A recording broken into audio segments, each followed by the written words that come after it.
morning, everyone here in Latin American, and good afternoon and evening for our audience in different latitudes, especially in China.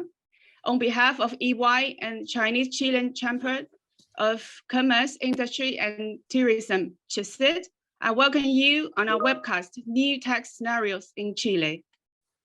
For years, Chile has been an attractive country for foreign companies to invest in.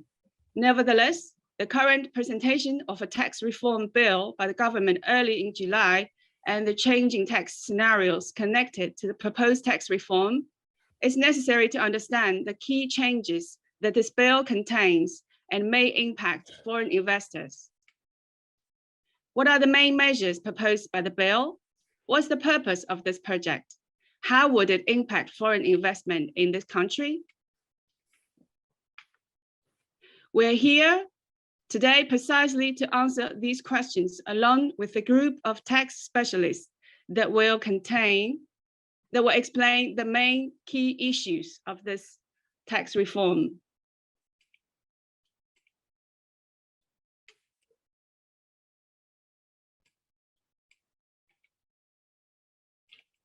So you can send us your questions straight to our Zoom chat box so we can discuss them later during the panel.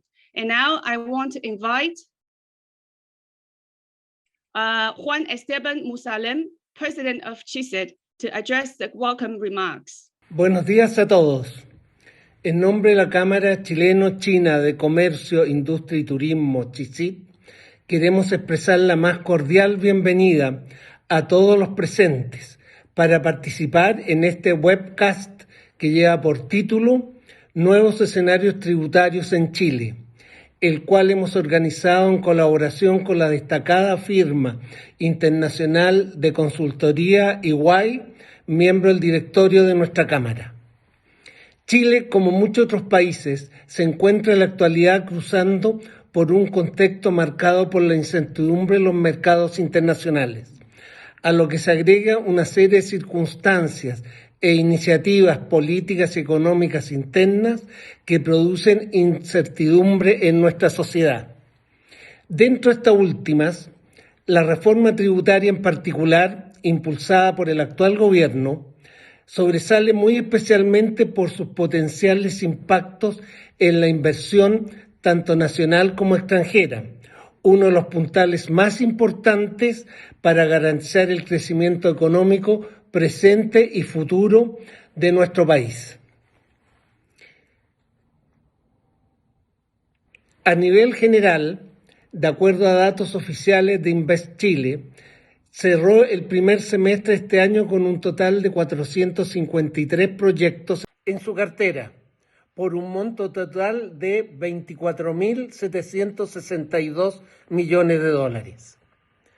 En el desglose por sectores, la cartera estuvo liderada por el rubro energía, con proyectos por 10.835 millones de dólares, seguida por los sectores de servicios globales y tecnología, con 5.655 millones de dólares, y en tercer lugar se ubicó minería y proveedores con 3.855 millones de dólares. Lo importante ahora es que dichos proyectos se materialicen de verdad. En términos de los principales países presentes en esta cartera de proyectos, la lista es encabezada por China, con 28 proyectos, que suman 7.057 millones de dólares, seguido por Estados Unidos de Norteamérica y en tercer lugar Irlanda. Con satisfacción podemos asegurar que desde que China entabló relaciones diplomáticas con Chile hace ya más de 5 décadas, que el panorama inversionista del país asiático en nuestro territorio no había mostrado signos tan auspiciosos como los de hoy, exhibiendo un sostenido interés de las empresas chinas en concretar negocios en Chile. Todas estas empresas tienen entonces el legítimo interés de conocer y de analizar cuáles son las nuevas reglas que podrían concretarse en materia tributaria en Chile, de modo de garantizar la conveniencia y continuidad de sus respectivos negocios. Para responder precisamente a este legítimo interés, EY y CHICIT han convenido en congregar a un grupo destacado de especialistas tributarios, quienes explicarán los principales cambios que propone el proyecto de ley de reforma tributaria del actual gobierno y abordarán las dudas sobre el futuro de la tributación en Chile. Reiteramos entonces nuestros agradecimientos por la presencia de todos ustedes durante esta mañana y los invitamos a sacar el máximo provecho de este encuentro. Muchas gracias. Thank you very much, Esteban. And now I want to introduce you to our speakers, panelists, who will be presenting the main topics for the Chilean tax reform bill. So the first one, Victor Fener. He's EY International Tax and Transaction Service Associated Partner. He has more than 10 years of experience in tax and corporate legal advice, resolution of tax disputes and litigation. He has participated in numerous tax advisory and planning processes for national and foreign companies belonging to various fields, as well as in tax disputes. And the second one is Juan Antonio Rivera, EY Global Compliance and Reporting Partner, and he's responsible for leading teams in the mining, shipping, and global clients. Juan Antonio has more than 20 years of experience in tax advisory processes for large companies. He has complete knowledge in all types of taxes and tax processes, such as income tax declaration, capital tax, tax sales, royalty, and withholding taxes.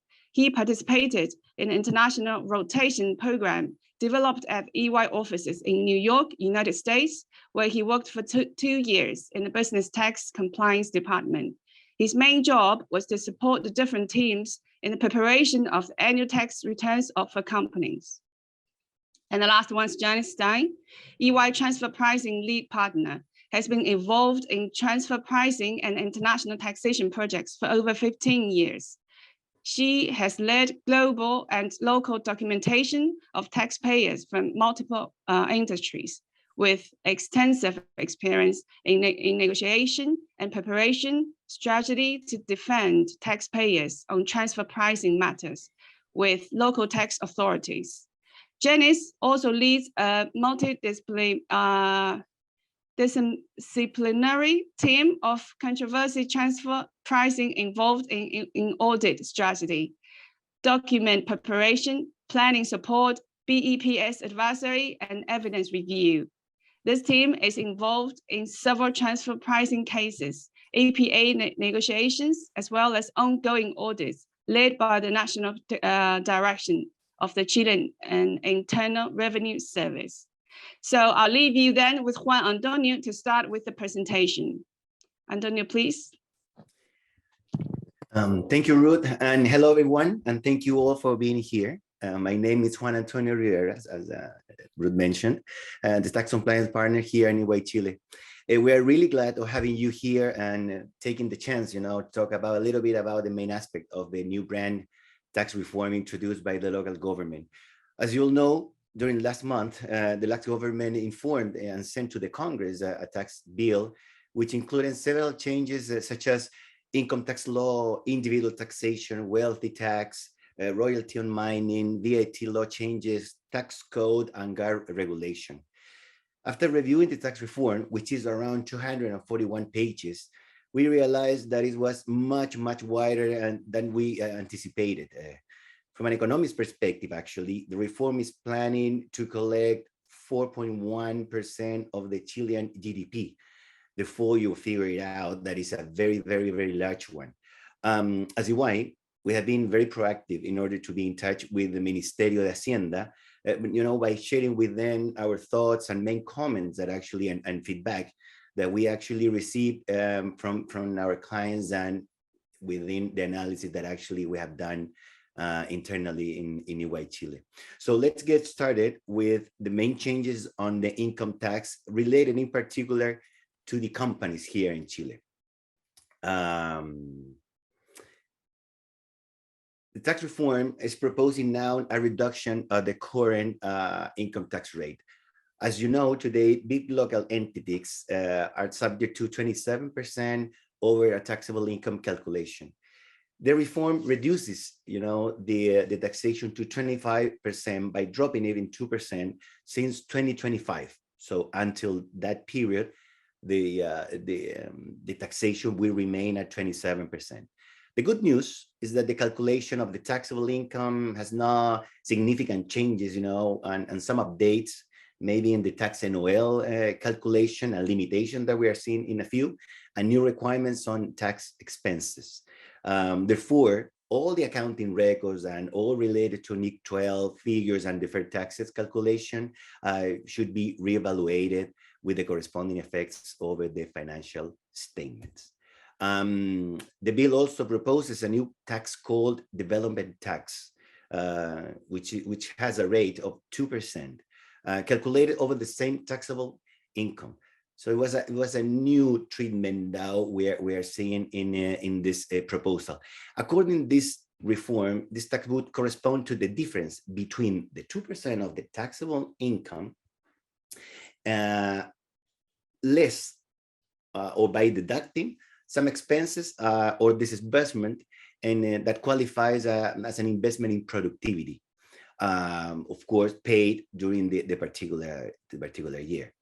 This also applies since 2025. In order to be eligible for qualifying expenses and investment in productivity, they should be related, for instance, to R&D projects, for example, payments that actually have done related to some projects approved by the local office named Corfo.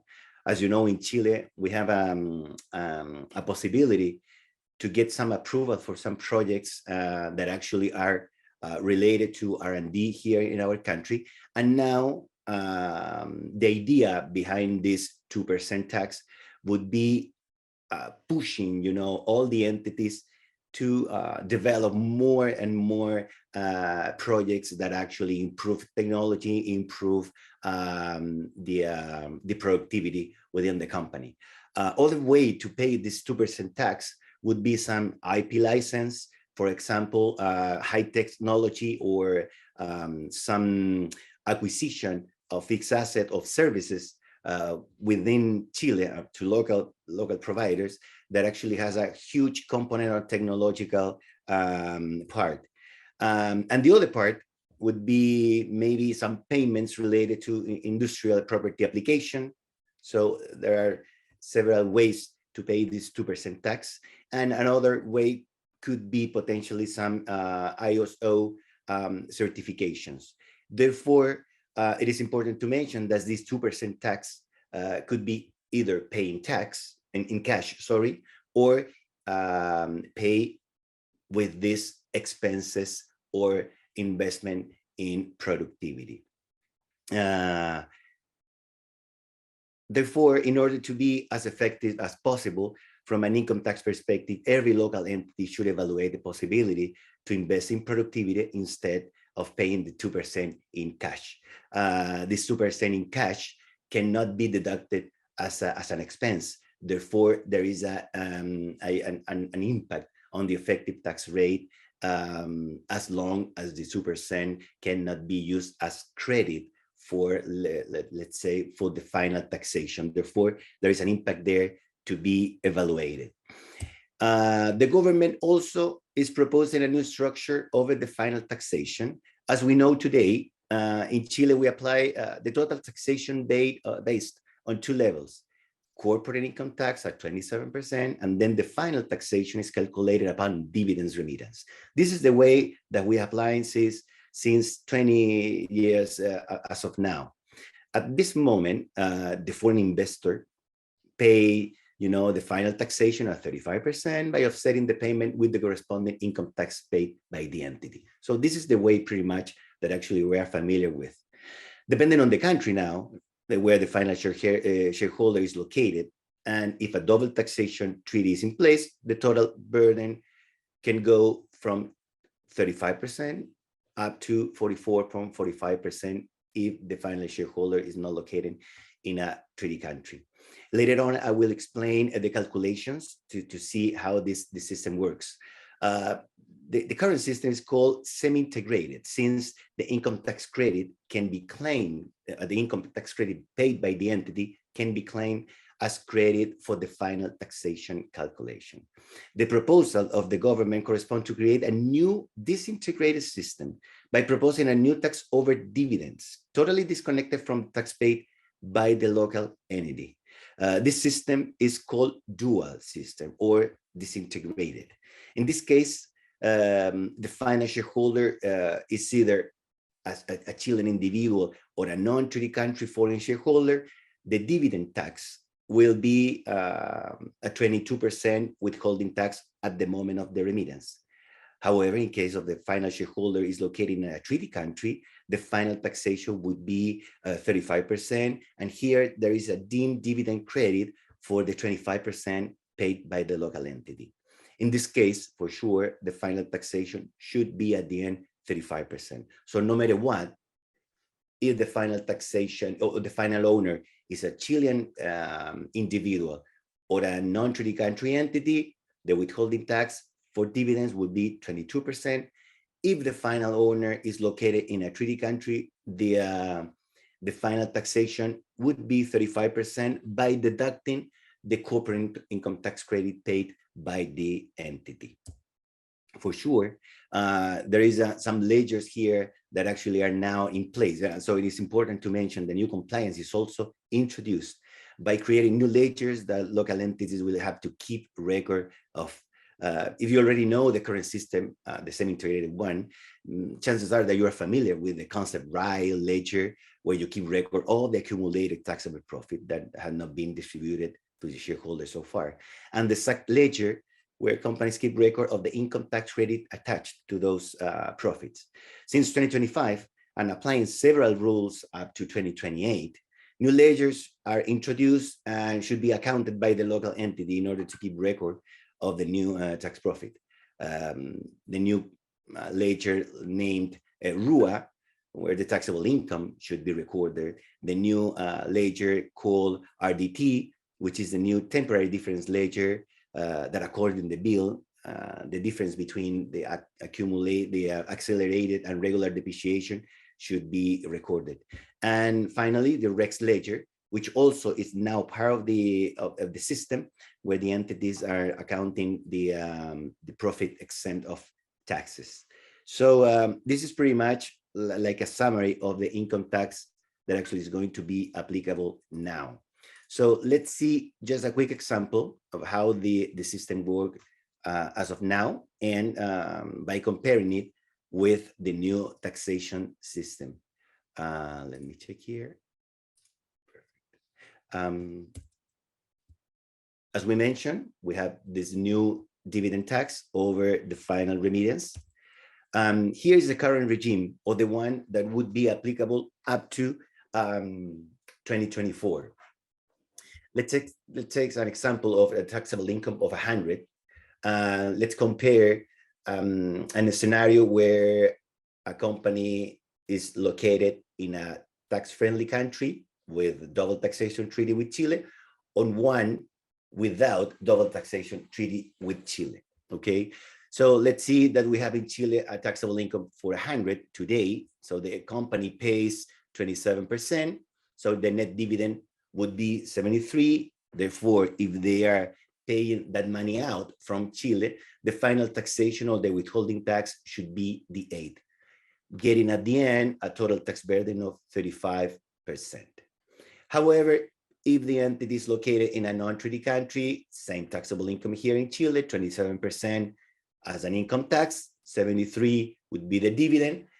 However, there is a penalty, let's say, here in Chile, because the credit cannot be claimed for 100% of the total amount. Therefore, we hit the final taxation of 44.45, since the withholding tax is a little bit bigger, since just 65% of the income tax paid by the entity can be claimed as final for the final taxation.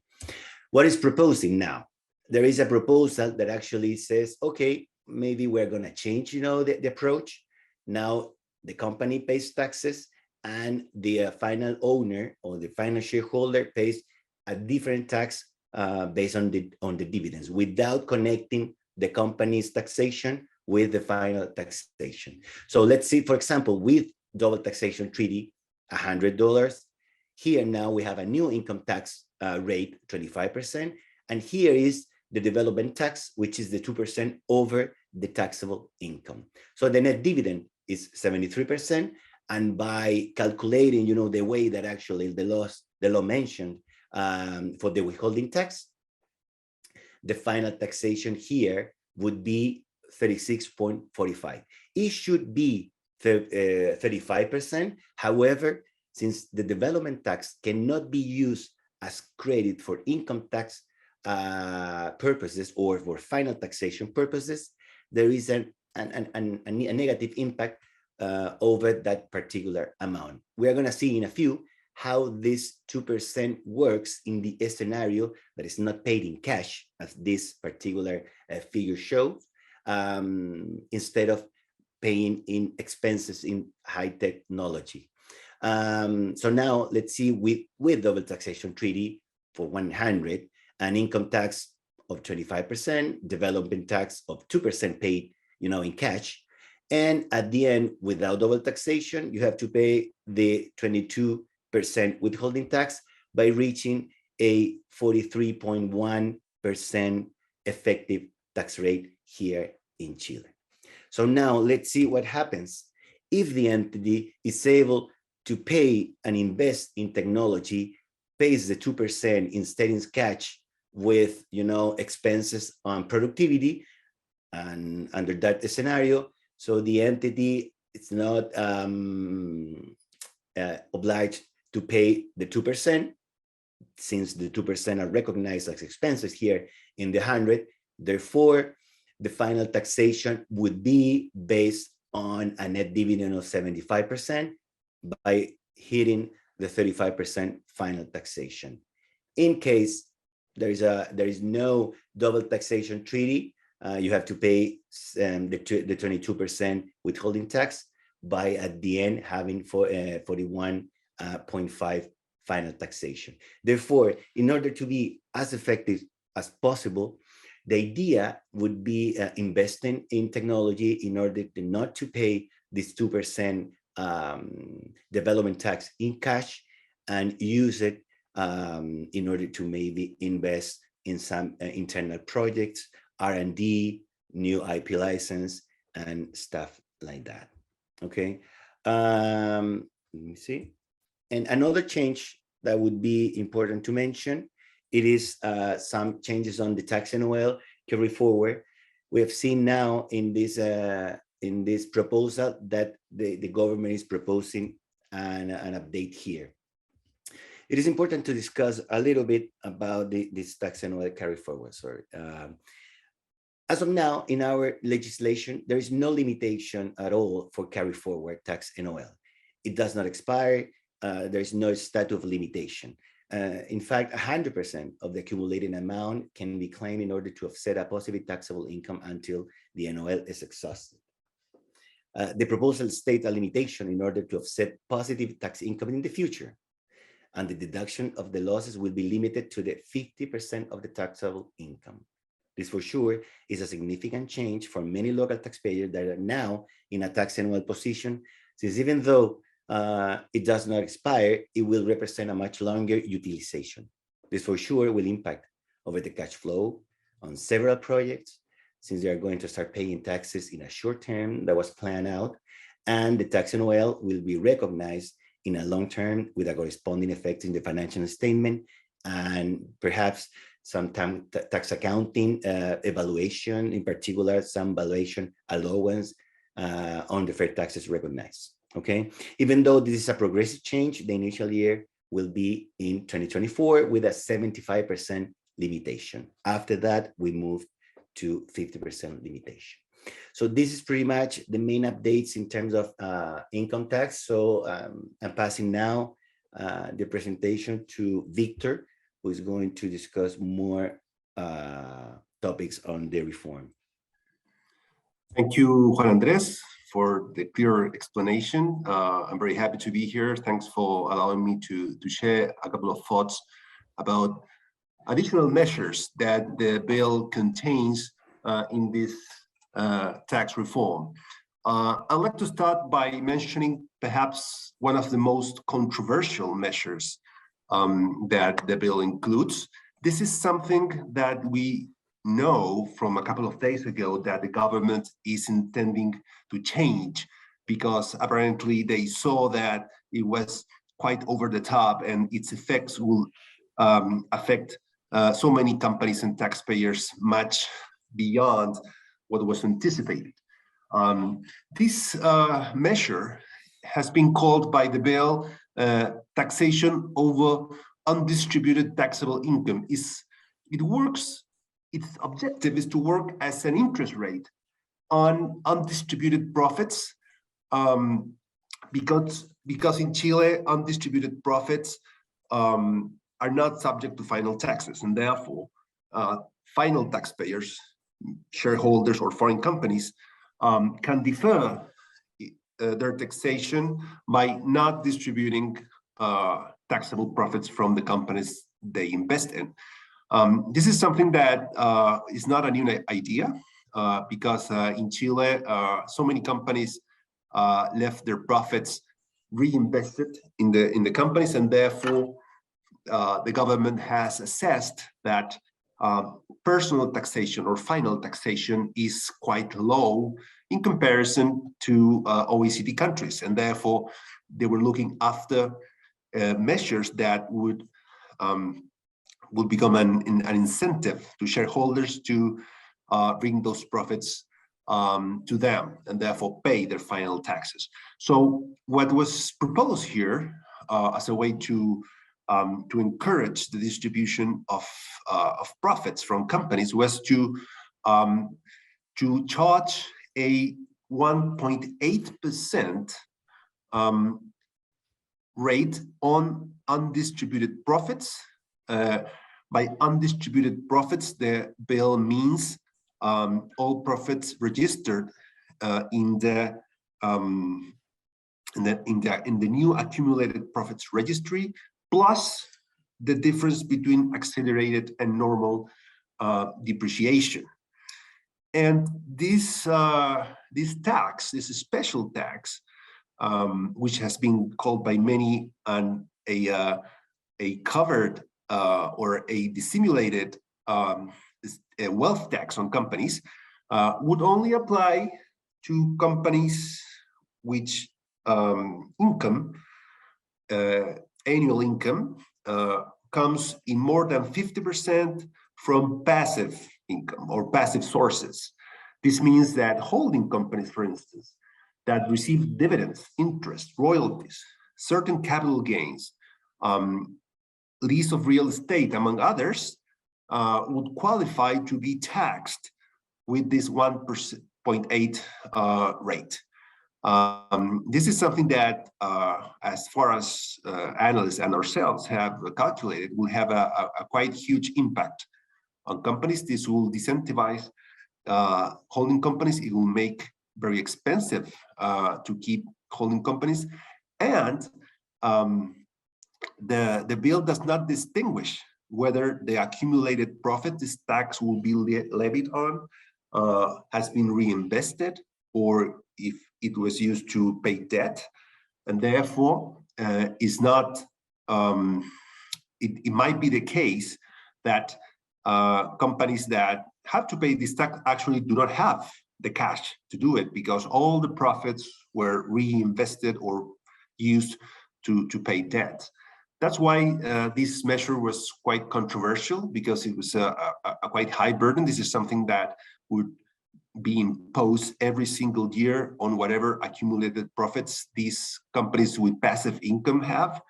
And therefore, the markets were quite concerned on whether this would mean that they would have to reorganize their whole structure in order to avoid paying this tax on accumulated profits, regardless of whether the company has profits or losses. And that's what it makes it so controversial, because it cannot be used as credit to any other tax except the wealth tax that only certain individuals will pay on their whole estate. So This is something that we know now because the government made an announcement a couple of days ago that will be modified, fortunately. The government has announced, they haven't given out any details yet, but they're saying that the rate may change, and most importantly, the taxable base. Now, it wouldn't be the whole accumulated profits registry plus depreciation difference, but only a percentage of it that would indeed be subject to final taxes in case those profits were ultimately distributed. And therefore, the impact of this measure should be reduced significantly. But as I said, we do not have any further details on how this will play out in the end by the modifications the government is about to make.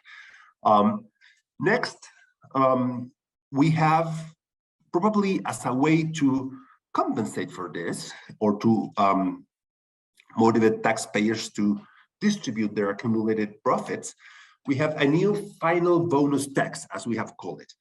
As some of you may know, until this very year, there was a tax benefit to companies, to taxpayers that invested in companies with accumulated tax profits, in which they could tax those undistributed profits immediately with a rather high rate in exchange for transforming those profits in non-taxable income that shareholders could take home whenever they wanted, even before taxable profits. It's something that this is something that many companies agreed to pay, so they have free cash flows in the future. Now the government is introducing a new fashion of this final bonus tax, but with some limitations. This final bonus tax would apply on undistributed profits until 2017, or rather the 31st of December 2016. And they could subject it to a 10 or 12% tax, depending on the year in which this is made effective, as the taxpayer chooses.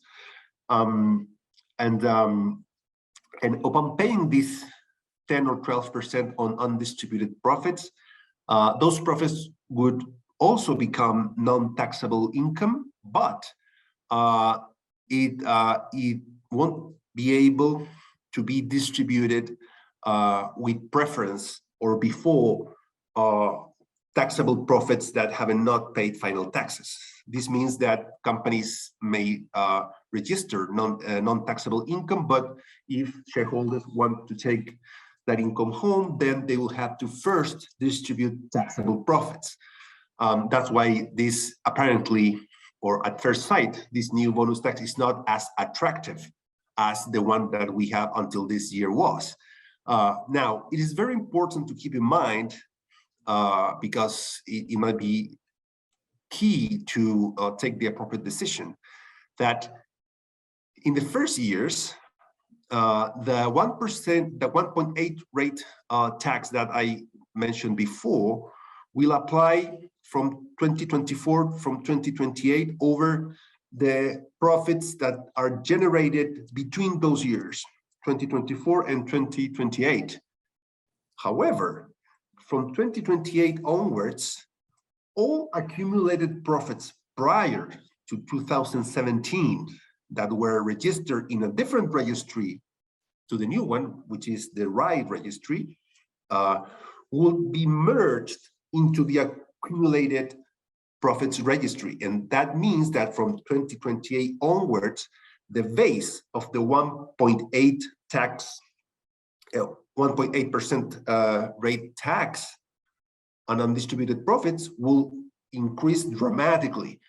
This final bonus tax is an incentive to reduce that base in 2028, because the profits that are subject to this bonus tax will become non-taxable income, and therefore the 1.8% tax will not apply to those profits. And therefore companies, shareholders rather, will have to choose whether they want to pay the 1.8% every single year or the 10 or 12% tax at once and then forget about it. Now, we'll have yet to see how this is going to change after the modifications the government announced. So moving on to a couple additional measures that we're going to review very quickly in this bill. General anti-avoidance rules. This is the fight against avoidance is key and paramount in this bill. Actually, more than half of the revenue that is expected is supposed to come from the strengthening of anti-avoidance rules. And the first highlight we have here is that the general anti-avoidance rule, which we have enforced since 2015, will no longer need judicial authorization to be applied. And therefore, the IRS will be able to apply it freely to every single taxpayer whenever they see that there's abuse or simulation. Also, the statute of limitation of this rule is increased to 6 years. So we should expect an increase. Rather, we should expect cases to happen, because so far since 2015 there are no cases in which these general anti-avoidance rules have been applied, and the government expects this to motivate the IRS to start using this tool. So next we have new rules on reorganizations.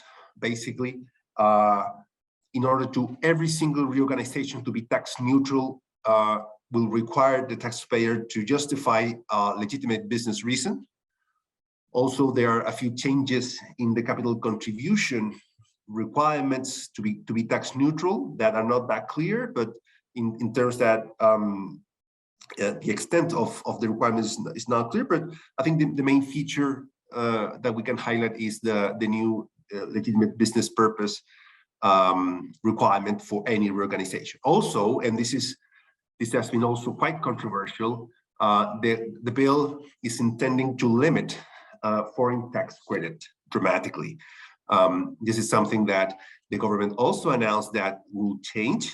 We don't know to which extent yet, but basically the tax credit reduction will be lowered from 35% to 27%. Indirect tax credit will no longer be available. That means that only direct investment will generate foreign tax credit, not the tax paid by subsidiaries, which is quite a change. And also, Chilean withholding taxes no longer will be available as tax credits whenever you have a structure in which there's Chile below, then foreign metrics, a foreign mother company, and then once again a foreign parent company. Also, in the case of excess of indebtedness, the thin capitalization rules, the penalty tax, the 35% penalty tax will no longer be a tax expense, which will make it more expensive to have excess of indebtedness. And in general, tax expenses are introduced with a new rule saying that basically, in case of long-term profits, expenses related to those profits should be deducted not all at once, but as those profits are being generated or accrued at the very least. So those are quite, especially the foreign tax credit issue, I think are one of the most powerful and controversial issues that this bill has as a result of the fight against tax evasion that the government wishes to pursue. Next we have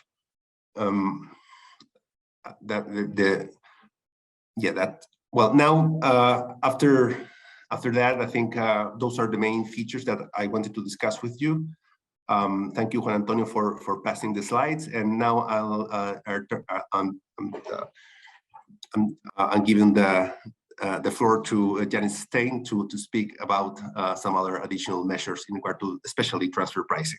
Thank you very much.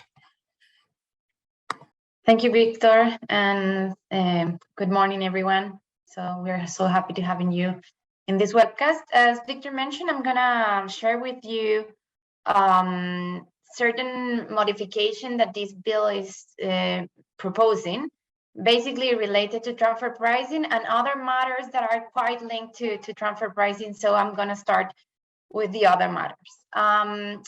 I think it is important for us to remember that here in Chile, transfer pricing basically is related to cross-border, intercompany cross-border transactions. Therefore, so far, domestic transaction has not been involved whenever we have been discussing transfer pricing here in Chile. Nevertheless, tax authority has the capacity to assess domestic transactions through Article 64 of the tax code, and now they are introducing a modification on those. Right now, that rule basically says that the tax authority can assess a value agreed in between parties that are domiciled in Chile whenever the value is significantly lower than market value. All right. So basically, it means that they can assess to hire or to increase an income, but not the other way around. They cannot reduce an expense. So there are two main modifications that are being introduced by this bill, which are basically, first, they are introducing the arm's length principle for domestic transactions. So we're going to have to switch our mindset whenever we are talking about domestic transaction, and we have to now look at them as if applying the transfer pricing rules. All right. So this is a huge modification to be applied for domestic transactions. And the other thing is that for the implementation, they are changing slightly the language, and it says that they will be able to assess a value whenever that value is significantly, or whenever that value differs significantly from market value, which basically means they will have the capacity to increase an income or reduce an expense, right?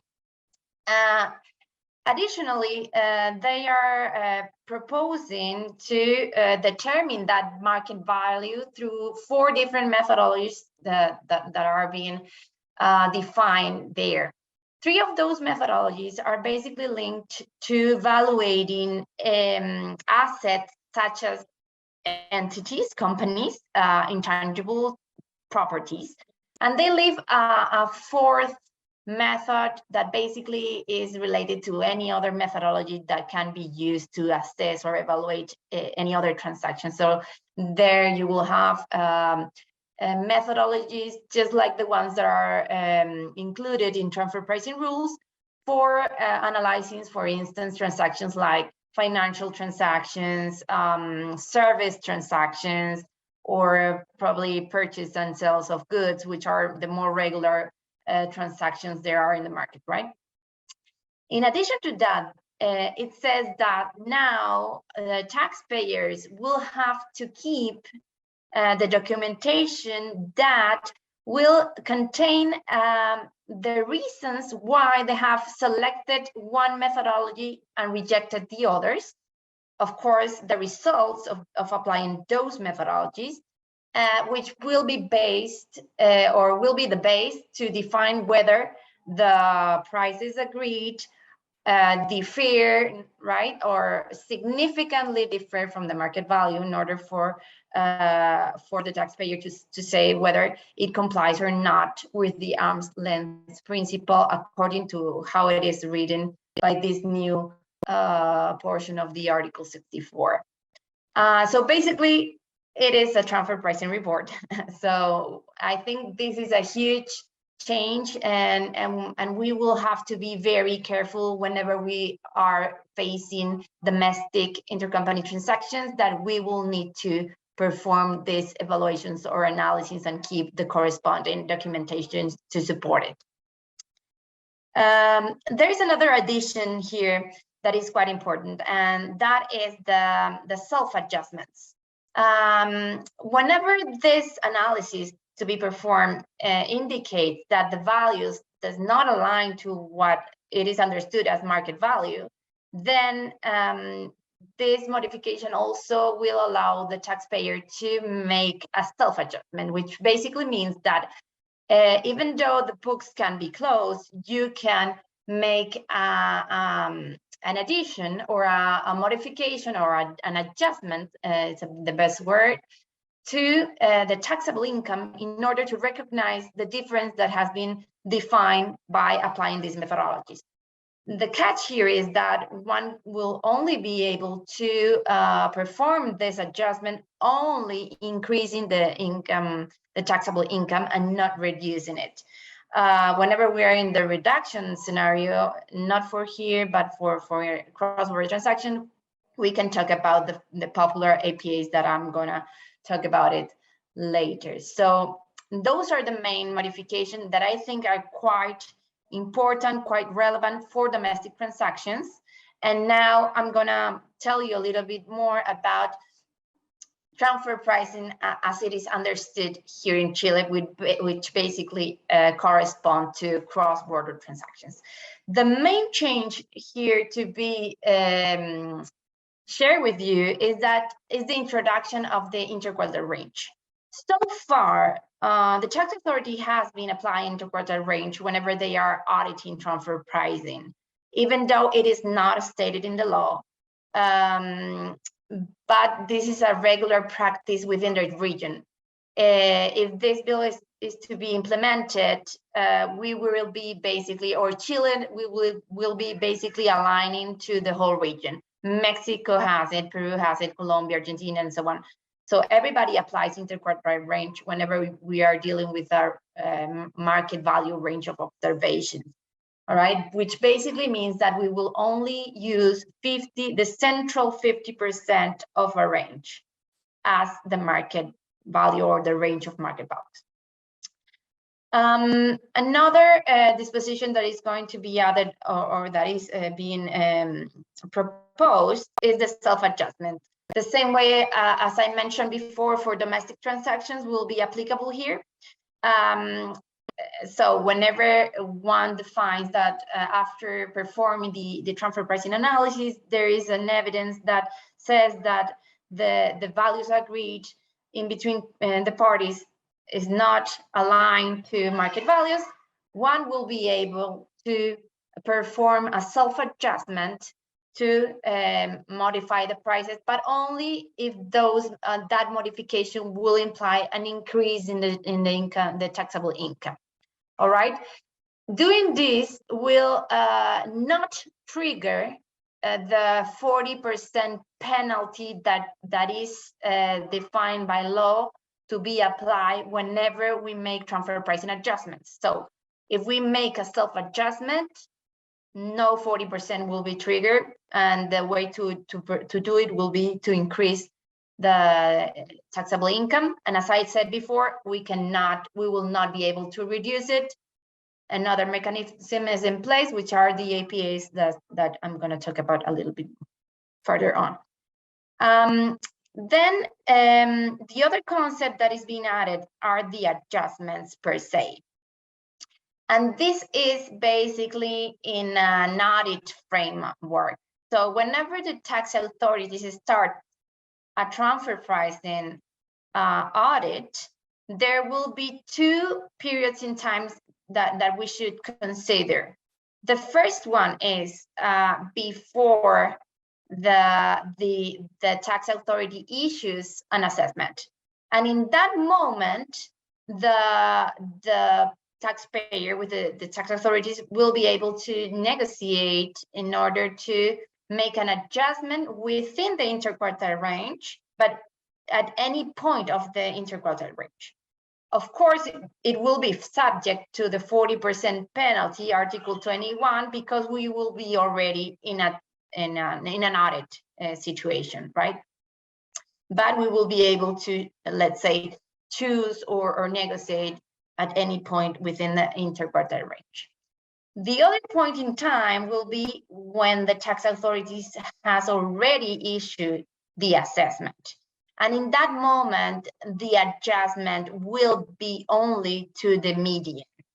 This also is aligning or will be aligning Chile to the whole region because, as I mentioned before, Mexico, Colombia, Peru, Argentina also has this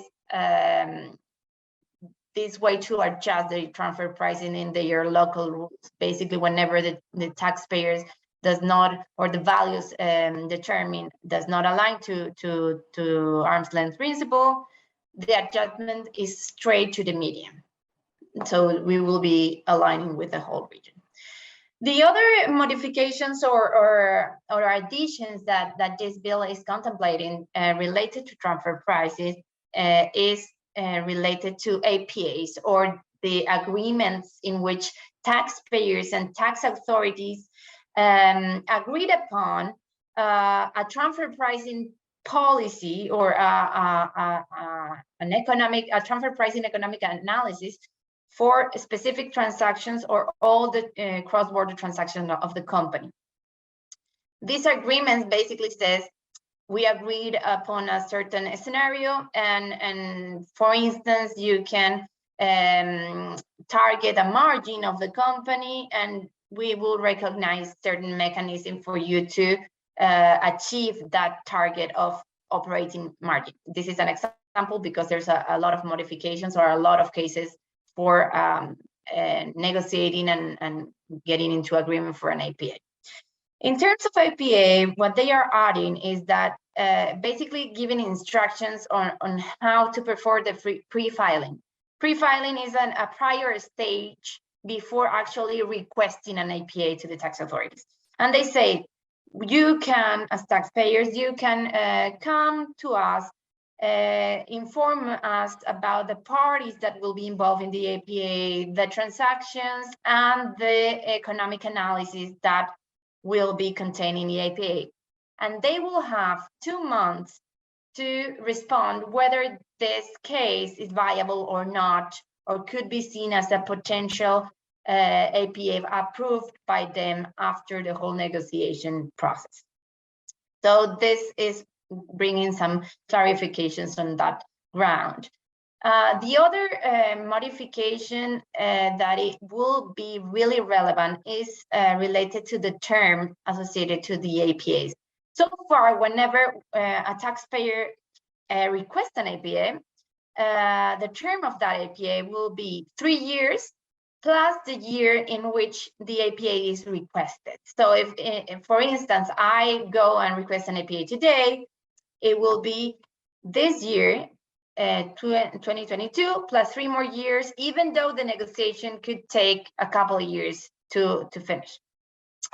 Okay, what is the modification implying? They say, or it says basically, that this will be changed. The APA will start in the year in which the APA is signed, plus 4 more years. So it will be 5 years instead of 4, but the timeline will be moved further in the future, right? Right now, you can have an APA between 2022 in my example. In the same example, considering these modifications, if the negotiation takes like 2 years, it will start 2 years from now to start counting for the 5 years of the term of the APA. So what happened with the prior years?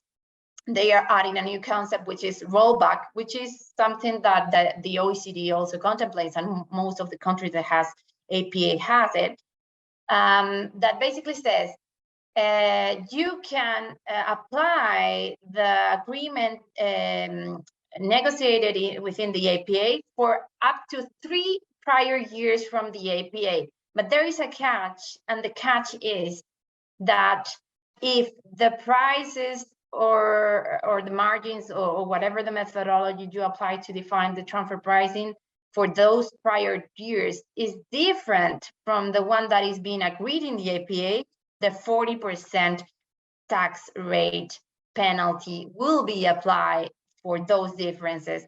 So that is something a little bit arguable, because we are kind of mixing an audit world with a mechanism to avoid controversy world.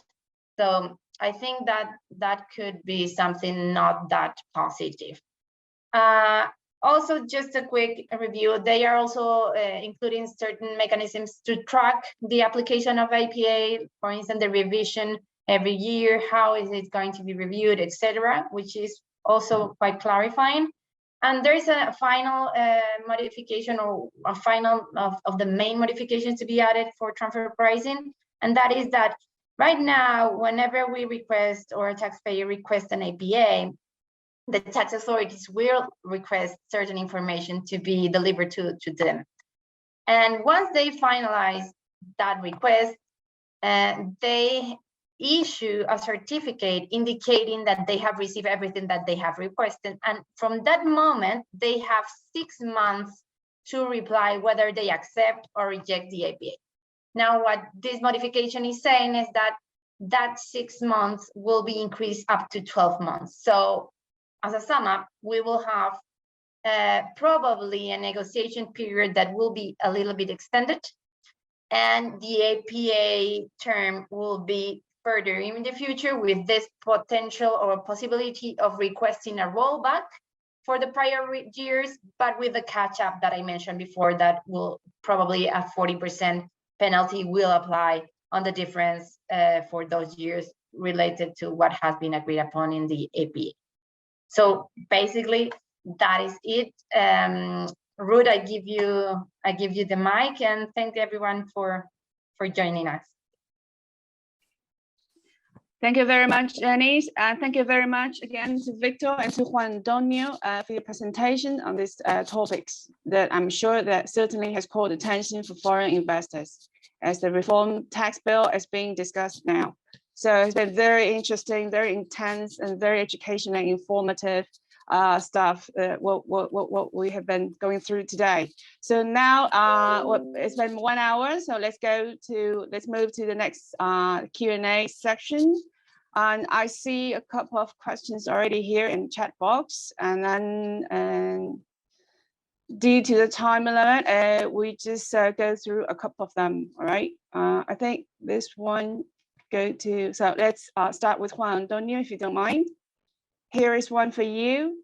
Will the tax system desegmentation affect taxable profits accumulated before the potential application of the new rules?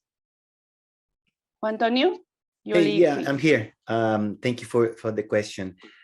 Yeah, we're running out of time, but as we mentioned during the presentation, new compliance rules and regulation will be introduced. And even though the accumulated tax profit pre-2024 will remain at the level of the entity, they will be postponed in the future in terms of being used for future distributions, since it's gonna be hit after the new tax profits, or the one generated before 2025, are exhausted. And after that, you can go back and use all the pre-2024 income. So it is really important to evaluate, I would say, the dividend policy within the organization to get a good understanding over the impact in the taxation, and in particular the cash flow in the future, how the withholding tax for potential dividends will be calculated. So this would be my main comments on this particular question, Ruth. Thank you very much, Juan Antonio.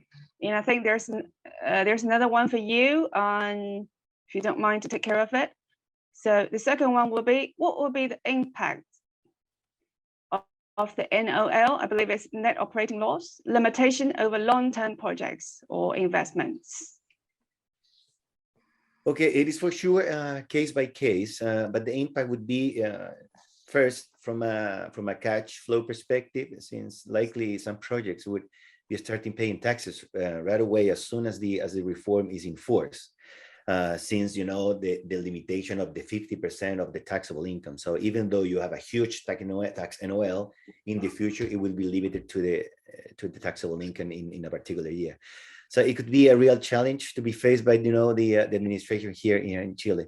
And the second part would be the financial statement impact related to the evaluation allowance for deferred taxes related to the tax NOL, within the balance sheet, since chances are that many entities should recognize a write-off over the deferred taxes based on their realizability test. So it is important to make sure what would be the impact from an trial perspective, and see what happens, at the level of the trial balance. this is what we have, Ruth. Thank you very much, Juan Antonio. And I also see that there's been many audiences have asked about the 1.8% tax over retained, and many have shown their concern. So I believe this is for Victor. So here's one question related that says, what the 1.8% tax over retained earnings affect profits accumulated before the potential applications of the new rules? Well, thank you, Ruth. Not at first. This new tax will apply from 2024 onwards, and until 2028, it will affect only profits generated from 2024 onwards. But from the 1st of January 2028, it will reach the accumulated profits, tax profits registered before 2017. Which are in the right registry, so that can make it very cumbersome. Hopefully, the modifications the government announced will also affect this rule, so that accumulated profits that in no way have cash associated to them, because all those profits were reinvested in most cases. We hope that changes, because the impact can be very, very, very strong. Absolutely. Absolutely. Thank you very much, Victor. I think there's another one for you, if you don't mind. Do the new reorganization rules forfeit intra-group reorganizations involving foreign entities? We think not in principle, and I say in principle because, as I mentioned during the presentation, now all reorganizations will need to the taxpayer to provide a legitimate business reason. However, there are some requirements that it is not clear whether they apply over only capital contributions or reorganizations in general. In terms of capital contributions, the new rules require that the contributed goods are actually contributed or assigned in Chile, and therefore capital contributions made abroad will not be included. But the language the bill uses raises a couple of doubts on whether this requirement not only applies to capital contributions, but to mergers or spin-offs as well. This is something that we actually ask the government to clarify, but we'll have to get to see how it goes in the parliament before we actually can answer the question definitely. But it's a gray area yet. Okay, sure. Thank you very much, Victor, for the information. So we'll see what happens. So lastly, we've got a couple of questions for Janice in concerns of transfer pricing. The first one, Janice, is that would the penalty tax, which is 40% regarding rollback APA, turn into a disincentive in the APA application for Chilean taxpayers? Yes, for certain. I think I mentioned it. The fact that they are proposing to subject any difference for the prior years, I mean, for the 3 years of the rollback with 40%, clearly is something that could avoid several taxpayers into even exploring an APA. And this is basically because how the language is written, it basically says that it could be, this rollback could be asked either by the taxpayer or the tax authority. So it will be, or it could be seen as a tool to be applied during the negotiation process by either of the parties. And that potentially could mean a quite big amount of money if there is an important deviation from what it has been agreed in the APA. Yeah, so for sure. Thank you, Janice. I believe there's a second one for you before we're running out of time. So one last question. It says, considering that arm's length principles has been introduced to intra-group reorganizations and local intercompany assessment law, would transfer pricing policies be recommendable for Chile Chile transactions? Totally. As I mentioned also, this modification, specifically in 64, in Article 64, that is related to domicile and domestic transactions, pretty much comes to change the mindset related to domestic transaction. Every taxpayer will have to evaluate their transactions, keep a report, perform all the corresponding analysis. So for certain, we will have to have in mind every single item of the transfer pricing rules for domestic transactions. All right, thank you very much, Janice. There's one more question as bonus, like popped in at last minute, and I think we're going to close with this question. We're going to wrap up today's webcast with this question as bonus. So it says it's concerned about the mining industry, and I believe it's from Juan Antonio. If you don't mind to take care of it, it says, how will this impact specifically the mining industry in Chile and foreign investment? Okay, yeah, I mean, we haven't go so deep in terms of the royalty in this particular webinar.